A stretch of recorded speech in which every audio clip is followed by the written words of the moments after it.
and welcome to another World of UX podcast. This is your host, Darren Hood. Thanks for taking the time to join us on today. A special welcome, as always, to those of you joining us for the first time.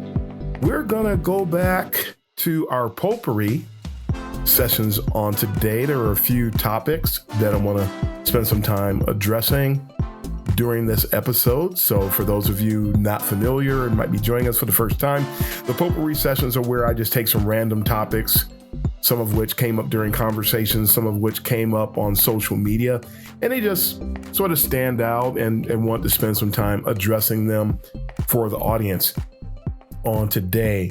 So let's go ahead and dive in, shall we? So for the first topic, I saw a post on social media where someone asked a question, and the question was, do you think the internet is saturated? And when I saw this question, I was just shocked. I think the person must have meant something else. It was a pretty awkward question because the internet is the internet. Internet and saturation are, in a sense, almost synonymous. Internet and saturation. The internet is this humongous vehicle with billions of information sources, just and pages, and just there's so many things going on the internet.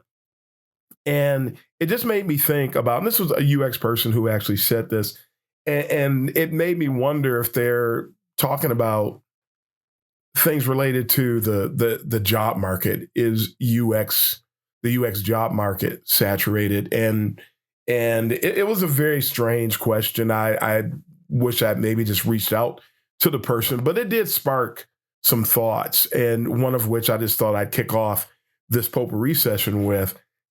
Is the internet saturated? Of course it is. If it wasn't, it wouldn't be the internet. Is the UX job market saturated? Absolutely it is, which is one of the reasons why, and we talk about this from time to time, you wonder why people are constantly saying, man, I want to be in UX. And they're saying that blindly because they have absolutely no idea what the job outlook is like, what the occupational outlook is like for UX. They have no idea who they're competing with. You're talking about every entry level or every field, the entry level component of every discipline is a very small percentage. So you're talking about coming into a field where the job titles are all over the place, where people who are hiring don't know what they're hiring for or what they're looking at or how to hire people. You've got people that are coming in and they're getting a seniority level. We're going to talk about this a little bit later too, but having a seniority level ascribed to them that normally would take 8 to 10 years. People are getting it from some companies in as little as 6 months. And you're talking about the entry level range only accounting for approximately 2.5% of all the positions in this discipline. And you're talking about 400,000 people vying for these positions on a global scale. So that number is not as drastic as it sounds, but it's still drastic enough.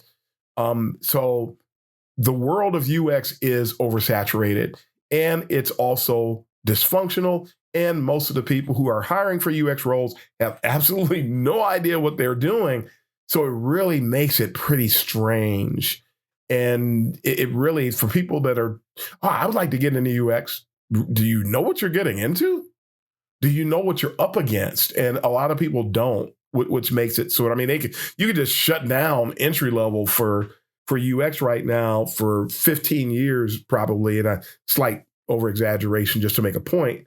But, and you still would not run out of people to hire because there are that many people looking for jobs in UX. Now, of course, that is not what would happen, but that hyperbole is being presented to illustrate the point that there's way too many people looking for work in UX these days. And the people, those of us who have earned seniority, are being shut out.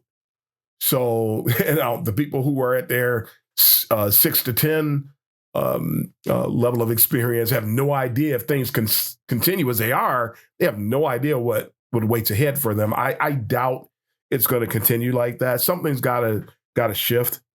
There's got to be some things that do get rectified. I would think. I would hope. We're laboring for that. We're working for that. But the world of UX is oversaturated. It's definitely oversaturated, and folks need to consider that. So just something to kick us off today, something to just get the cognitive wheels moving about here. UX is oversaturated. Consider that as you're moving out and about.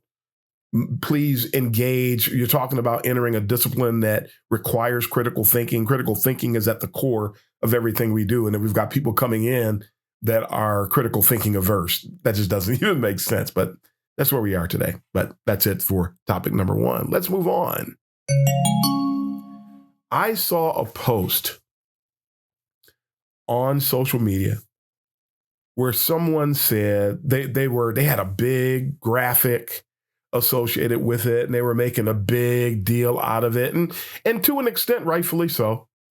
The person said, and the graphic said, "I turned down a promotion to senior," and they proceeded to tell the story how that their employer had offered them a senior role, but they basically turned it down, and they get into some of the details. I'm hitting some of the high points of this. They turned down the promotion to senior at that company, and they ended up going and getting a senior role via another company. And when they got the senior role at the other company, they ended up getting a $15,000 raise, which apparently was not available in the other role. And all of this sounds good. It sounds interesting. And a lot of the people who are they're relatively new or newer to UX, this sounds all fine and dandy. This person was talking about how they knew they were being impatient. They knew they were trying to get a promotion really, really quickly. One of the things they never mentioned was that they didn't deserve any of it. You vault forward, okay, more power to you, but none of these things change the reality. Years ago, when you got into UX, there was no way in the world you were getting a senior title if you didn't have 8 to 10 years of experience. It simply wasn't happening at all. I was on a team of top notch. Everybody on the team was top notch. Based on today's standard, everybody should have been staff or principal. Everybody that was on that team way back then, based on the way things are now, everybody was sharp. They were tax sharp. Everybody was phenomenal at what they did. It was almost like we had an all-star team of UX people. Everybody was that good. And none of us had the title of senior. A few years after I left that particular company, they started tossing around VP titles, that was like the beginning of that particular practice. But nobody was getting a senior title. Nobody was getting it. And that was an eye-opener for me. And I began to study it. When I saw that, I began to study it a bit more. And that's when I began to learn, what are the seniority levels in UX? How do people go from one level to another? How much experience does it really take to advance within the discipline? Keeping in mind that it's also going to vary from company to company, but it varies from company to company because companies lack UX maturity and companies are willing to skew things. Companies are willing to give someone a title they don't deserve in an effort to try to keep that person, to manage attrition at that company. None of those things change the reality associated with advancement in UX. So this person, when you go to look at this person's job history, when you go to look at their experience, this person was still no more than mid-level. And yet a company hired them to be a senior, a company at which, mind you, a person who's a real senior probably got bypassed in the process because a lot of companies are starting to give out, they're skewing inordinately and inaccurately skewing seniority levels, giving senior positions to people who do not deserve it, have not earned it. And when you talk to them, they will tell you. And somebody said in that particular conversation, somebody said that they got a senior title and they know they're not deserving of it. Now, keep in mind, nobody's going to turn down a senior title, and they're surely not going to turn down a $15,000 raise. And we're not telling you to do that in general per se, but we're simply challenging people to embrace the reality, like that person did in the comments. The person said, I got a senior title. I know I'm not deserving of it. I know that I constantly ask myself, what am I doing here? Kind of a thing. People have to embrace the reality of these things. It was well known back in the days that I referred to earlier that promotions and advanced titles, those had to be earned. Today, people coming into UX are not presented with this path to growth. They're not presented with the challenge. They're getting it without having done anything. They're getting it not coming anywhere near matching the achievement and the acumen levels of a lot of people who preceded them. And that's what's sort of throwing things off in UX to a great extent today. Now, people with advanced skill levels are even having trouble finding roles because of the skewing that has taken place. So this person was championing themselves in a sense. They were celebrating, but really what they were celebrating was an element that manifests the gross levels of dysfunction that are at work today. That person is contributing to the problem that I just mentioned. So a lot of people were like, yeah, that's great. Oh, I'm so happy for you. Yay, you, yay, us. Yeah, UX is getting, no, UX is still dysfunctional. It's gross. Things are out of place. Things are, as I have commonly said and regularly said more recently, UX is upside down, and we have to do what we can to return it, because continuing on this road of dysfunction, the only thing that lies before us is destruction, because the things that are happening can't be supported. They cannot be substantiated on an ongoing basis. The system, the way things are set up, people are going to be set up for failure. People who are in executive positions are looking at things and they realize that something is grossly improper here. Something's wrong. And that's one of the reasons, it's one of the contributing factors to all the layoffs, because you had so many people that were in positions that they didn't earn, so many people in positions they didn't deserve, so many people in positions they couldn't properly represent, that people in power eventually go, no, you know what? We're not having this. And not only do they sour on the people that they turn a thumbs down to, they sour on UX as a whole. There are way too many people that don't understand how they impact the whole.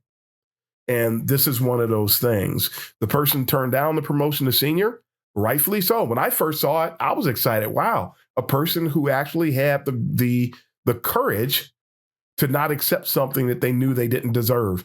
But then they turned around and they went out and got it from somebody else, because it was really about the money when you really look at it. Because if it was just about the title, they could have gotten the title at the other company. They were going after the money that they don't deserve, which in a sense is robbery. So you have a lot of robbers. I'm expanding on the posers, retrofits, and upstart model that I've been talking about for years. I already added in the sellouts, but now we got to add the thieves. So I knew there was going to be a fifth, and that's it officially. That fifth element that's added to that list of strange advancement, if you will, is thieves. There are a lot of people who are getting salaries that they don't deserve, salaries that do not match their level of expertise and acumen, salaries that companies are willing to pay because they don't know what they're doing, and they give it to other people that don't know what they're doing. And then these people sit around and talk to you about how they feel like they have imposter syndrome, when the truth is they're actually imposters. And they will just chase money. They'll just go from place to place to place chasing money, but they really, this is a major problem in UX today. And this ship needs to be righted, but it's going to take a bit for us to do this. But let's move on to topic number 3 for today. I was having a conversation with a former student of mine, great conversation, and the person said that sometimes they see people's profiles, and it's akin to what we were just talking about. So the 3 topic, there's a common thread with all 3 of these so far, and how fast they go from an entry-level UX or first-level UX to principal. He said, I am so shocked. They must really talk a really good game and promote themselves much better than I do. I don't think companies are doing themselves a favor considering the experience to get to a principal. Absolutely right. It shouldn't just be 6 years. Absolutely right. That's the back end of mid-level, actually. This person has no UX education. The person who got that he was looking at, the only education this person had was a certificate. And even if it's that, because it might not even be a real certificate today, it might be a certificate of completion. And they asked me for my thoughts. I thought this would be great to just talk about here in this Potpourri session. And I mentioned in response, the people who hire these folks, so I'm reiterating it, a little redundancy, but it's worth it. When companies have low to no UX maturity, because UX maturity is not just about how people embrace UX practice at a company. It also involves how they hire. It involves who they hire. And the funny thing about UX and a lot of things being upside down, as I state today, if we could, that old magic wand questions, if you could wave a magic wand and make one change in the world to UX, and I'm asking myself this in a sense, if I could wave a magic wand and make one change in UX today, you know what it would be? That everybody involved in the hiring process automatically knew what they were doing, automatically knew how to evaluate talent. If we could wave the magic wand and fix hiring, do you know that problems in UX would be solved? Because the posers, the retrofits, the upstarts, the sellouts, the thieves, they would automatically be shut out. And companies would only hire people that were truly qualified. They would only hire people that would bring value. They would only hire people that knew how to drive the internal UX practice forward instead of just looking out for themselves and just trying to make a buck. The discipline would be properly represented. The discipline would be seen favorably. It would not just be seen as an expense, but it would be seen as a major contributor to competitive advantage, a major contributor to getting things done the right way. We would return to that. That's one of the big things about the heyday of UX, because that's how UX was viewed. It wasn't just viewed as an expense. You couldn't just come in and be looking out for yourself and a paycheck, because you would get bounced. We need to get back to that. Companies need to start hiring the right way. Companies need to start hiring the right people. Companies need to start being about impacting experiences and not just making things pretty, because that's all a lot of companies are doing these days. So if we did that one thing, the one thing that this person was talking about, this is what would fix UX today. This one big major contributing factor, but companies are not interested in hiring the right way, and this is manifested. Matter of fact, as part of that waving the magic wand, in this instance, they would stop hiring not unqualified people to run their UX teams. Huge impact on the discipline. We wish this could happen. It would be wonderful, but we'll see. Let's see what the future holds. Right? I think that's fair. Let's move on to topic number 4. The next topic today, this is something that I talked about recently. I don't know if I talked about this on the show or not, but I've talked about this definitely with several UXers around. We definitely talked about this at the last Kaizen UX Rendezvous session. But from time to time, and I get incensed with how companies hire, the way that they go about doing things, the terrible insulting emails that are sent out in their rejection notices. And they try to be polite. They think they're being polite. I love how somebody was talking recently about a TED Talk where a person was talking about what it feels like to be wrong. And they said, how does it feel like when you're wrong? What does it actually feel like to be wrong?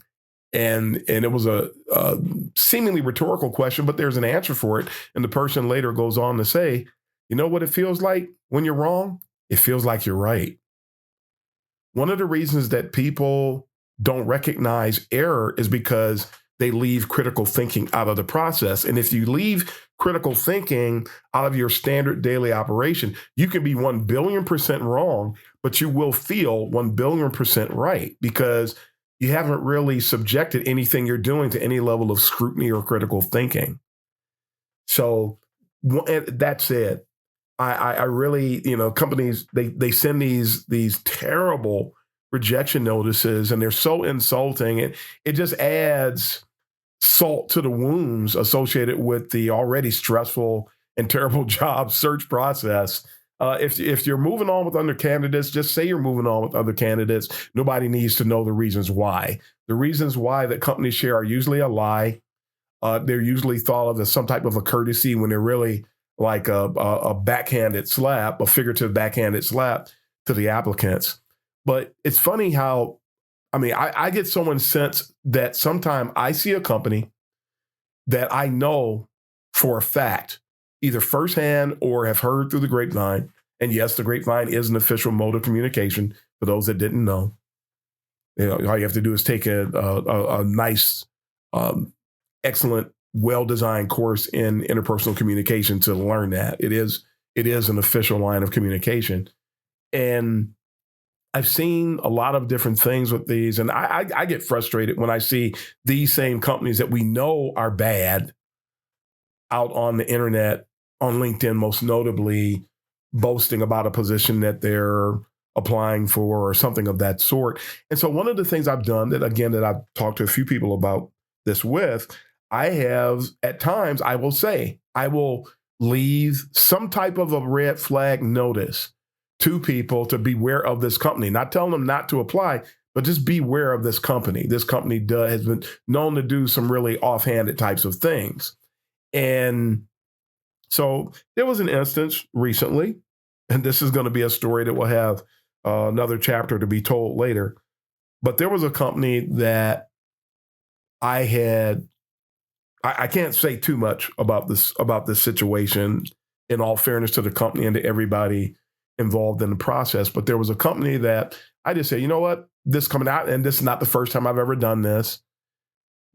I actually responded to their post and I let them know, hey, I've been blown off multiple times by this company. Now, please keep in mind, let me give you a little color of what's behind this statement. The color behind it is that when I apply, I know I'm qualified.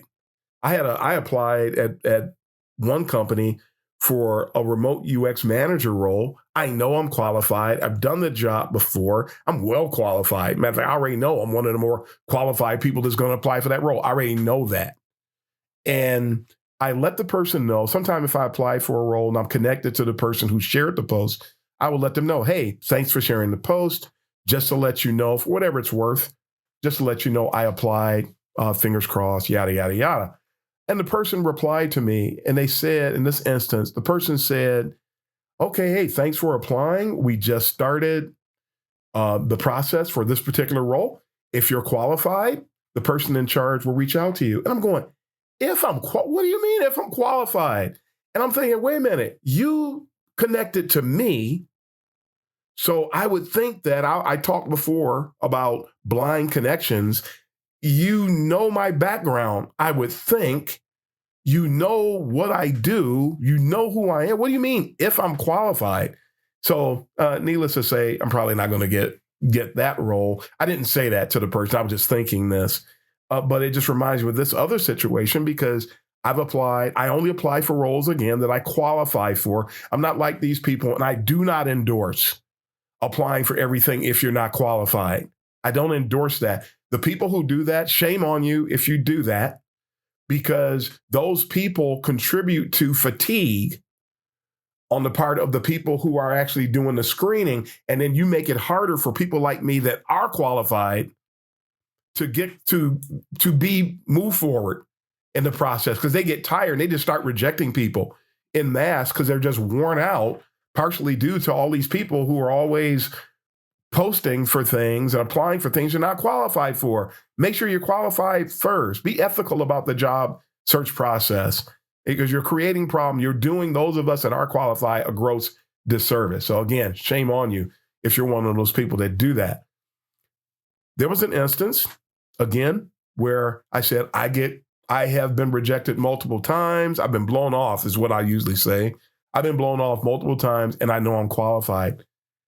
Somebody at the company saw what I said, and they actually got their attention. And I'm actually going to have a screening call this week for that particular job. So what happens with this story remains to be seen.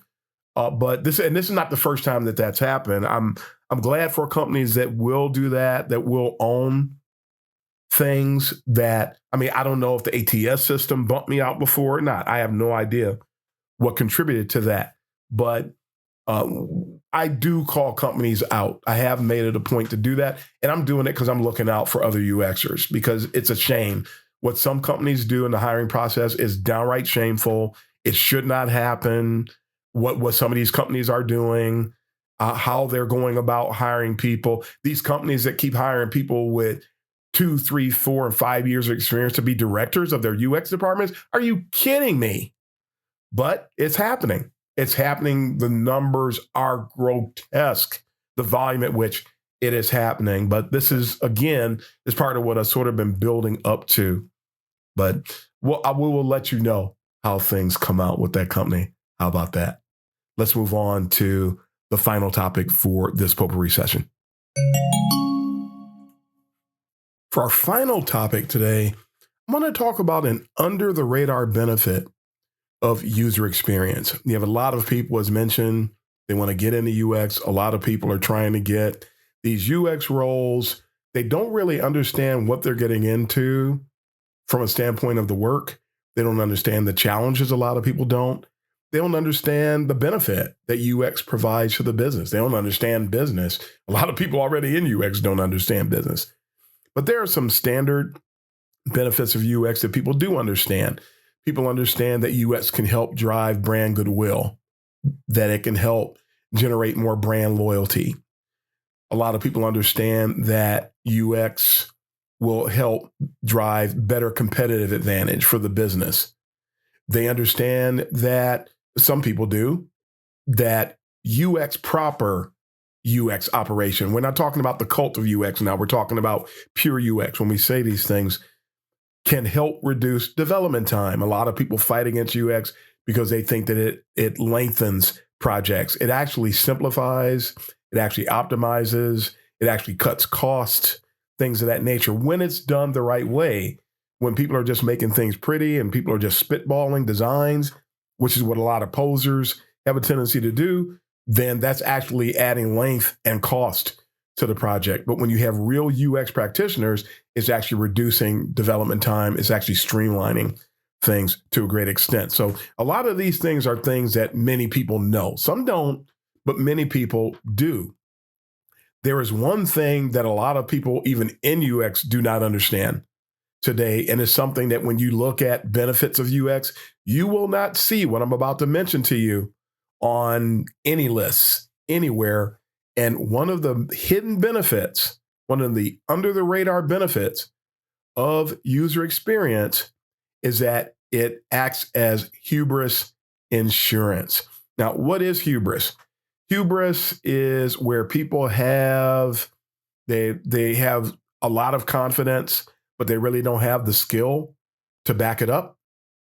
It's where people feel that they have the ability to do something. They sort of overestimate their contributions. It's IKEA effect bias all over again. They're involved, so then therefore it must be greater.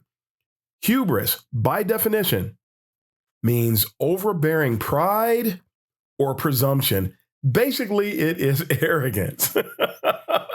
That's basically what it is. And so when you think about hubris, a lot of you who are already laughing, I'm sure people listening and thinking about this. Have you ever worked on a project and the stakeholders are giving their suggestions? People who have no understanding. Design, from our perspective, is both art and science, and it's mostly science. And when people are opting in and giving their opinions, it's usually from an art perspective and practically never from a scientific perspective. So when these people, especially if there's a HIPPO involved, for those unfamiliar with that acronym, HIPPO, lowercase I, it stands for highest paid person's opinion. When those people get into the design process, this is one of the problems that design thinking has introduced and made it a common occurrence in our world. When you get everybody, quote unquote, collaborating, it's really hijacking, because when you have unqualified people presenting things as if they're qualified, that's all hubris. This whole thing, when everybody thinks they're a designer, even though there's some famous people saying that everybody's a designer. Everybody's not a designer. When people say that, they're licensing hubris. When you have people that limit design, as just mentioned or alluded to, when people think design is all about aesthetics and they don't understand micro experiences, they don't understand all the different things that are going on, say, from an accessibility perspective. And it's just all about whether or not it looks good. And even worse, it looks good to them. So they're making it subjective. They've reduced design to the sentiments of a sample set of one. And that does not help. That's not a good thing. Real UX, pure UX, addresses what some might consider to be, and we could say for the purpose of this discussion, an invisible layer. In other words, I heard people say this for years, and it took me a while to understand this, but real UX is basically invisible. It's like people see it, but they don't see it. They experience it, but they can't necessarily put their finger on it and explain to you where the UX components, the applications of UX are really even manifested. They can't call them out individually a lot of times. That's what good UX will do. So we're talking about what amounts to an invisible layer of operation. This is only recognized by people with enough critical thinking or people with enough acumen to do so. And so this hubris component, when you bring UX people into the process, it helps to offset hubris, because hubris, once it's imputed, once it's injected, I should say, into a design, there's going to be some huge problems when it's introduced to a design. When it becomes part of a living part of a design, there's going to be a degree of failure that comes with it. And that means that the consequences associated with said failure also comes with it. Having real UX people on a team, having real UX people run a UX operation, having real UX people do the work, not a bunch of spitballing visual designers, not a bunch of people with just general hubris who have opinions. Everybody has an opinion, but everybody doesn't have an expert opinion. When you have a UX person, you have an expert who's involved in the design processes that not only will drive things that will give wins for the business, but will ensure that those wins that you do have for the business are going to be thought upon favorably, seen as favorable by the customer, by the actual users of the product or the solution. So hubris insurance, a lot of people don't think of it that way, but that's what UX is, because hubris will kill you. It will kill your operations. It will kill everything that you're doing. And it does nothing but generate destruction in its path and everything that it touches. You need pure UX operation in order to have hubris insurance. So folks, that's it. Those are your 5 topics for today's Potpourri session. We hope you got a lot out of this. Don't forget, if the podcast is benefiting you, you're enjoying it, please leave a review wherever you listen to the podcast. Please leave a review. Tell your friends, those who are genuinely interested in user experience. We're talking about things, not just how to do the work, but all those other elements that a lot of people leave out when we're talking about the work. That's why it's just called the world of UX, because we talk about everything associated with the discipline of UX. Again, we hope you got a lot out of this today, and we'll be back next week. We've got some more interviews on the horizon. We've extended the celebration of our 4th anniversary, and we've got some other folks that we want to bring on the show to share their voices and their thoughts about UX with you. So that's all the time we have for today. Until next time, this is Darren Hood, the host of The World of UX, signing off. Until then, happy UXing, everybody.